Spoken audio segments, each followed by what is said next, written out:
Alright, so isa sa mga laging tinatanong sa atin when we have online coaching or personal coaching, so yung paano ba magtagumpay ang isang negosyo, diba? Marami tayong mga delivers na may mga existing business or yung iba naman, they want to start their own business, so they just want to make sure na unlad talaga yung negosyo nila. So yun yung common concern nila, like last month siguro 6 na online coaching tayo. Ito yung topic natin na paano magtagumpay ang negosyo, right? So, I want to share at least 6, right?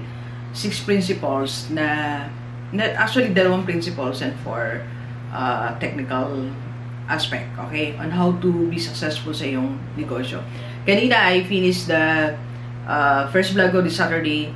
Anong mga negosyo may mali na punan. So, balikan mo lang aking vlog. So, you can start as low as 2,400 pesos only. Okay. Alright, so, usapang ano naman tayo? Tagumpay. Usapang tagumpay ng iyong negosyo. So, number 1, itong first 2, mga principles. Alright, so, I want you to embrace, I want you to reflect. Okay, number 1 is, make sure you deserve the word success. Or deserve mo ang salitang tagumpay sa negosyo. Kanina, I was listening to Jim Rohn. Sabi niya, the world will give you not what you want, not what you need, but what you deserve. Diba?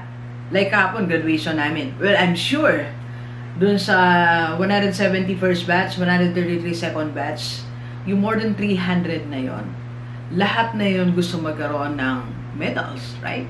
Para sa parents sila. Kasi iba, umuwi pa from abroad. Pero hindi dahil gusto mo, makukuha mo. Yung mga nakakuha ng medals, nakuha nila yon, gusto nila, and they deserve it. Yun ang prinsipyo ng buhay. Ibinibigay niya sa'yo what you deserve. Kaya I'll be asking you right now, ano meron ka ngayon? What resources you have? How much money do you have? Do you have business? Do you have investment? How much do you have in life? Yung meron ka, that's what you deserve. Alright? So, ganun din sa negosyo. Kung gusto mong magtagumpay sa negosyo mo, make sure you deserve it. So, paano mo magiging deserve yung tagumpay?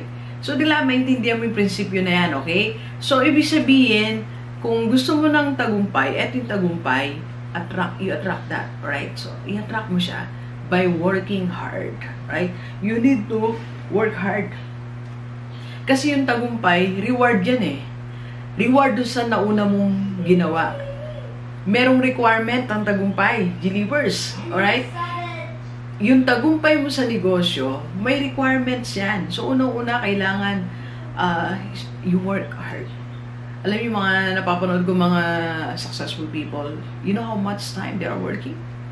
16 hours. 18 hours. The least is 14 hours a day. They are working so hard. Kaya yun, nagtagumpay sila.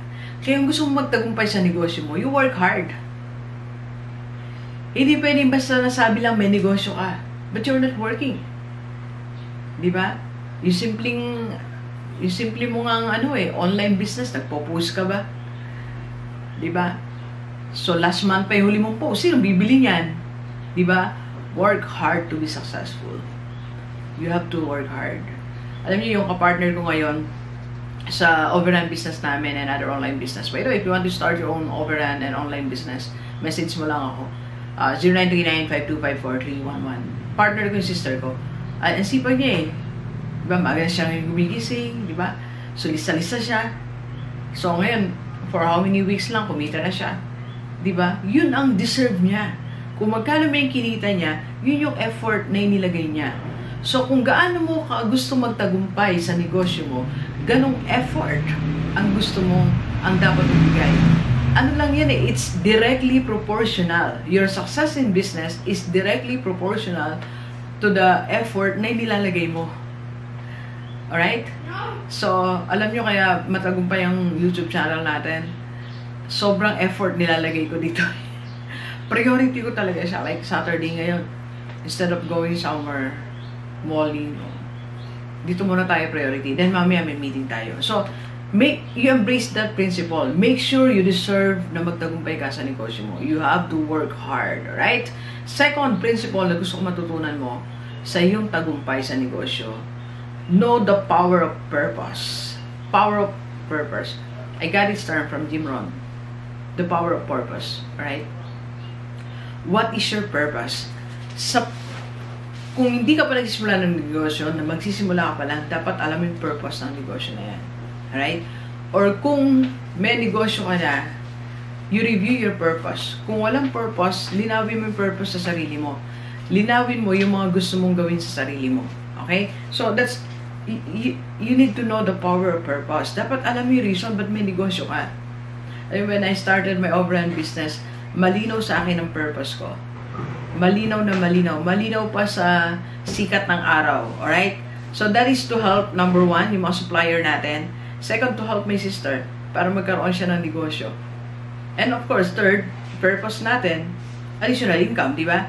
So, these three purposes in my life, dun sa aking bagong business, that keeps me going. So, kaya, nag-isip ako ng plan, how to do it, how to make it more, successful, di ba? So, try to know your purpose. Ano yung purpose mo? Bakit ka naglagay ng negosyo na yan? To help people? Or to gain, to gain fame lang ba? Masabi lang may negosyo ka? Dapat klarong purpose mo. Klarong purpose na kaya ka nagnegosyo, gusto mong makapagpatayo ng bahay, diba? Gusto mong magkaroon ng bagong sasakyan, gusto mong matulungan lahat ng mga kamag-anak mo. Alam niyo yung mayroon ako isang napanood, yung community talaga nila, marami walang trabaho. So, nagkaroon siya ng business. Ang purpose niya, to help people. So, yung purpose niyang yun yung umano sa kanya, that keeps her going. Alright? So, yun yung kahit na mahirap na yung pinagdadaanan niya, nag-go pa rin siya. Go pa rin siya ng go. Diba? Sabi nga sa kapatid ko rin, go lang ng go eh. Kasi alam mo yung purpose mo. Pag bumigay siya doon sa purpose niyang yon, sa negosyo niya, paano na yung 10 people, 15 people na gusto niyang tulungan? Pag bumigay ka dyan sa negosyo mong yan, nagtamad-tamaran ka, nag-give up ka agad, isang transaksyon, nalugi ka, give up agad, bali wala na. Pag wala kang purpose, wala kang tatanawin. Wala kang ipaglaban.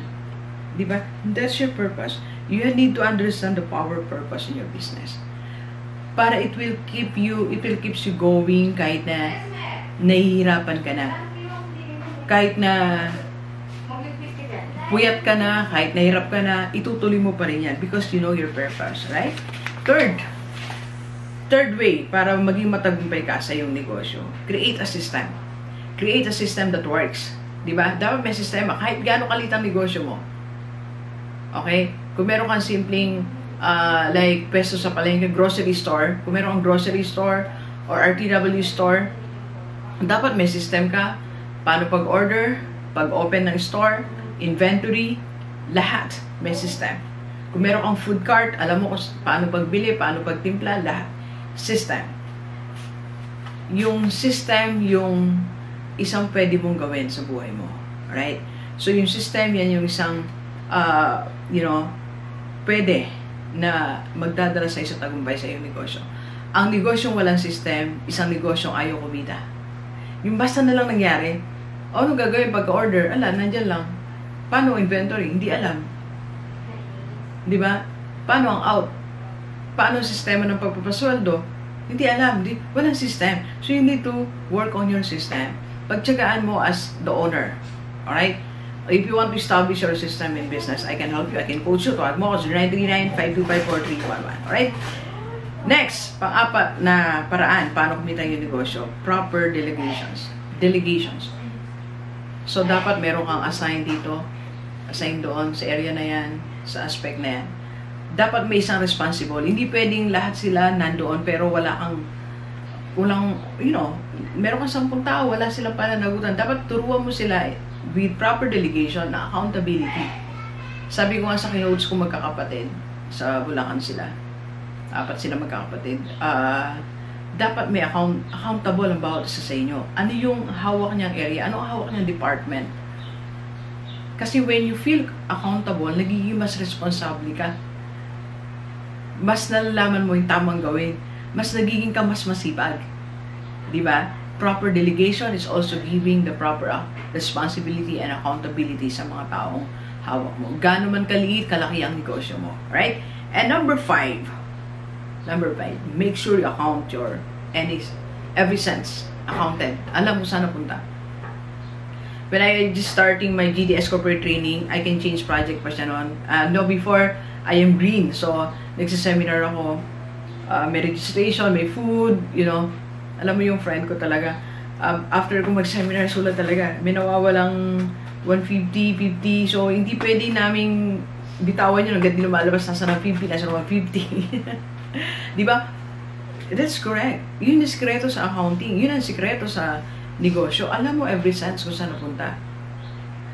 Kasi baka sipag na sipag ka sa marketing, sipag na sipag ka sa purchase, everything. Di ba?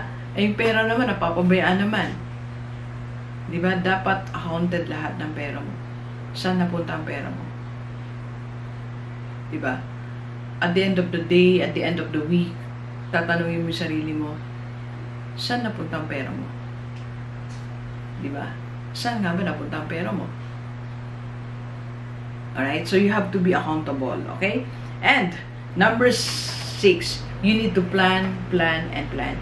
Planning is one of the best keys para sa tagumpay ng negosyo mo. May planning ka. Kaya nga may tinatawag na strat planning eh. Diba? Kaya nga may tinatawag na planning per department, then planning presentation of plan, management meeting. Kaya may mga ganyan eh. It's for planning purposes. So, kailangan meron kang planning time. Meron ako isang kinos bago lang siya nag-negosyo, isang OFW. Sabi ko, everyday maglaan ka ng 2 hours, you sit down.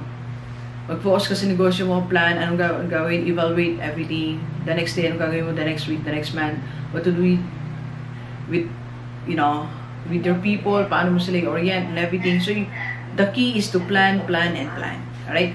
Para maging matagumpay ang iyong negosyo. Alright? So, yan yung 6 na paraan kung paano maging matagumpay ang iyong negosyo. So, yung first 2 principle, make sure you deserve yung tagumpay ng negosyo mo. Magsipag.